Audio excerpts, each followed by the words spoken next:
So I just got back from the press trip to check out the new Sony A9 Mark III global shutter, 120 frames a second. But what does it actually mean in practice to working photographers? Let's check it out. So this video is not sponsored by Sony or anything like that, but obviously I went on the press trip that they paid for, but I don't have to make a video. I don't have to do anything, but I obviously was given early access to this camera and I was able to take it out and use it for about, 24 hours or so. This is definitely not a review per se, but more of like a first impressions, who I think this is for, and especially what I think this means for the camera industry moving forward. So I definitely don't have the camera with me anymore, but I definitely used it for about 24 hours or so and was able to obviously take thousands of images very easily because of that massive, super quick sensor that will do 120 frames a second in full raw photo mode. Now, this video is also going to be a much more photography-focused video, specifically because that's what I have done for the last 15 plus years. I also spent about 15 years as a professional sports photographer, sort of like a little Easter egg about me, but I shot photos for the Seattle Seahawks for quite a bit. So oddly enough, I actually do have a lot of thoughts in terms of how this works with sports, as this is something that obviously is going to really excite a lot of sports and event kind of photographers like that. This thing has a ton of crazy features that we will talk about, obviously, but the main thing is going to be that global shutter sensor. So if you don't know what that means, essentially what most cameras do, like this camera right here, pretty much all full frame sensors, I believe, have some sort of rolling shutter, meaning that when light comes in, that's not all captured at the exact same moment. Something like this camera right here, the A7R5, is pretty slow in electronic shutter mode. So if you've ever seen video stuff where there's a little bit of warping or even used an electronic shutter on a stills camera, sometimes you're gonna get a little bit of warping if you're either panning, you have a subject moving, and that's because the pixels are read out in sequence instead of the new Sony A9 III is all instantaneous. It is all read out the exact same moment. So obviously for filmmakers, this is going to be a huge thing because you just aren't going to have any sort of wobble. I feel like probably just because I know about it, I can definitely tell. Now, the A9 series has always been like a sports kind of focused camera based on speed. So one of the only big downsides about this camera so far that we know of is that it's that 24 megapixel sensor. But 24 megapixels, we're just becoming accustomed to these crazy high megapixel counts. I find that now that I've used the A7 IV a decent amount, I honestly think that that 33-ish range is kind of the most ideal, but I'm the kind of person that doesn't do a ton of cropping. So a lot of these things, even at 24 megapixels, is still going to give you a decent amount of resolution to play with.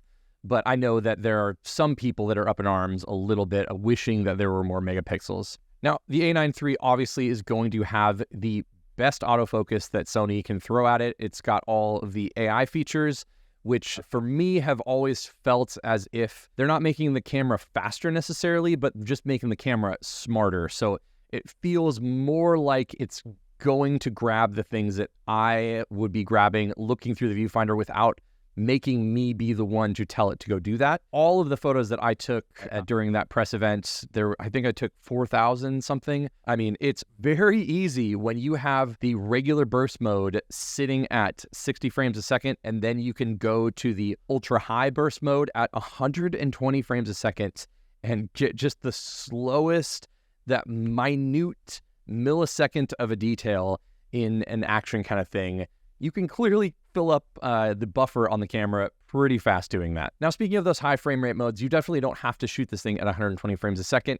In fact, it only does that in a small burst within like another burst is kind of what they're meaning to do it as you're kind of like moving up to a really decisive moment. What I was doing was shooting at 60 frames a second, which is still absurd. When I was photographing for the Seahawks, I was using a 5D Mark III that I think was under 7 frames a second. And the thing about that though, is that I had a few photos of just like very iconic Seattle sports moments. If you've ever been in a spot where you had something really, really great, but you just missed it, one of the most iconic moments, I'm maybe at like the 3 or the 4 yard line. The thing happens directly in front of me over here, but I get the moment right before Richard Sherman touches the ball and the moment right after. So I have a great photo of Richard in the air and the ball is just like a little bit out of his hands. But that sequence would have been so much better. And it's not that I couldn't find the exact moment,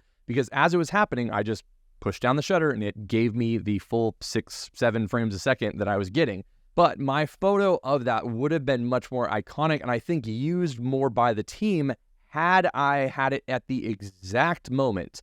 And that's the thing about that new A9 III is that you're getting 120 frames a second. And so if you ever watched a video at 120 frames a second, you know how slow it moves. So I definitely would have gotten, boom, that moment, no problem. It definitely would have made my work a lot better. I would have had to deal with way more photos and file handling and all that kind of stuff. But that's where this thing like just absolutely shines. Now, I've used other cameras at times with super high frame rates, and one of the things that often happens at their very, very peak is that they will only be able to focus the very first frame, and then it'll kind of drop off after that. But the crazy thing about the A9 III is that it will not only focus that first frame, but it will focus every single frame from then on. So as someone's moving, you're going to still be tracking with full eye autofocus. It's pretty crazy to experience. And another thing about that is there is no actual mechanical shutter in the camera, because since it's a global shutter sensor, it just reads out constantly. And so the camera will give you some little audio indicators of what's happening, but you don't actually feel any shake. You don't feel anything at all. There's no like haptic feedback or anything like that. And there is no noise. So if you turn the noise off, it's completely silent. But it is pretty satisfying to listen to what it actually sounds like going from 60 frames a second to 120 frames a second. Now, because you are also not having to deal with a mechanical shutter at all in there, you also aren't exactly limited to the shutter speeds that a mechanical shutter can actually move in. So this camera at any aperture at f8 or above, at least in my testing, can be used at 1/80,000th of a second. So most of the cameras like this one go up to 1/8000th of a second. Some cameras only go to 1/4000th of a second. And that is in full sensor readout at every single frame, every single pixel at that exact moment is read out immediately. And now the other thing about having that sensor is the whole idea of having HSS flash or anything is pretty much gone now, because any shutter speed, you can sync the flash to that. So you can sync flash to 1/80,000th of a second without having to have any sort of external thing. You're not using HSS, you're not using anything. It's just how the camera reads things out, which is mind-boggling. Now, one of the only downsides to that global shutter sensor is the fact that the base ISO in both photo and video mode is about a stop and a third more than most other cameras out there. So like this camera, I believe the base ISO is 100, and the base ISO on the A9 III is 250. So thankfully, that's where having a higher available shutter speed like that is going to come in handy, basically to bring it back, especially if you're going to be photographing at anything under 1.8. I'm not sure if that's going to be a limitation when the camera actually launches, but currently, if you're shooting at, let's say, 1.2, you are oddly limited to a slower shutter speed. So if you did want to sync flash at 1.2, instead of 1/80,000th of a second, which again is just crazy to say, you are definitely limited to 1/16,000th of a second. And then it seems like the base ISO for video has also moved up, stop and a third, from 800 to 2000.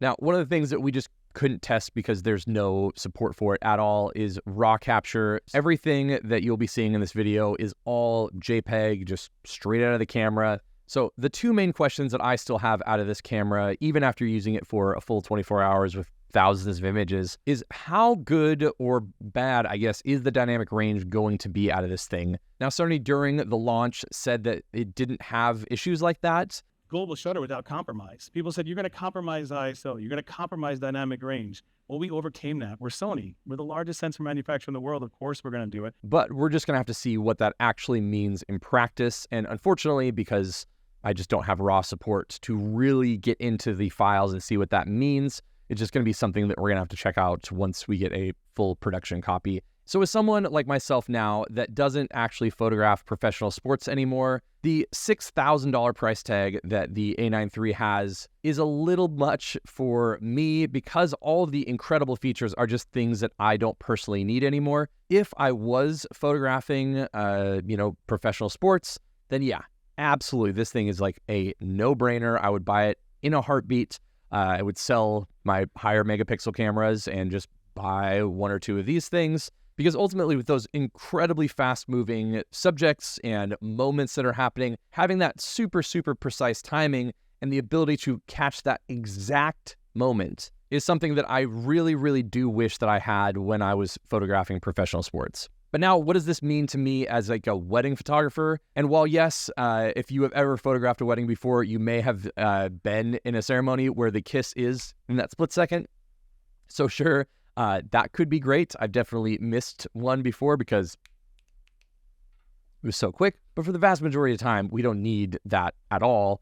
The autofocus in a camera like this is incredible. And I'm not the kind of person that does really any actually off-camera triggered strobe flash work. Everything that I do is just with constant lights, so it's not something that is going to be super beneficial to me. But I think the most exciting part about all of this is just thinking through the fact that this technology is out in the wild. It's a very specific thing for especially sports. I'm sure they're obviously getting in front of the Olympics next year, and this is going to be in the hands of plenty of professionals in that realm. While this very specific sports camera isn't something that I necessarily need, I can be really, really excited about the future possibilities that are going to end up trickling down into other cameras as well. So thanks so much for watching. Thanks again to Sony for having me out on that press trip. It was just always super fun to try new stuff before it gets out to the general public and just be around a lot of those other Sony adjacent people that also get to go on this trip,